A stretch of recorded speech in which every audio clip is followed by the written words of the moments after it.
Topping our news at 5:30. If you ride the New York subways, you know the homeless situation has gotten worse. How bad? Well, the MTA says the number of homeless now living in the underground maze that is the subway system has grown more than 20% in the last year. That's nearly 2,200 people. And now the MTA with a plan to try to change that. Will it work?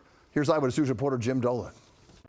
It has always been an issue. It has become a crisis. A 20% rise in homeless people on the city's subway system.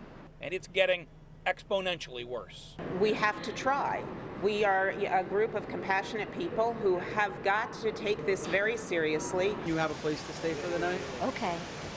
All right, well, if you do need anything, we're going to be walking around. To that end, the MTA has put together a plan to provide outreach to people using the system for shelter.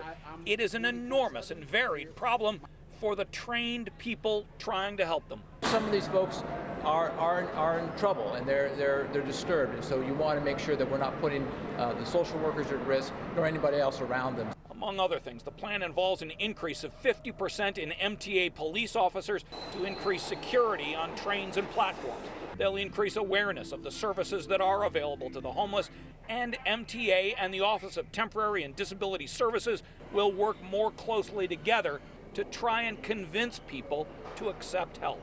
The purpose is to try to provide outreach services, enhanced outreach services in our subway stations to try to connect as many people as possible with social services and help that they may need. It's an expensive program for an already cash-strapped agency. The new police officers alone will cost the MTA over $50 million in just the first year. The MTA is hoping that eventually the city will contribute.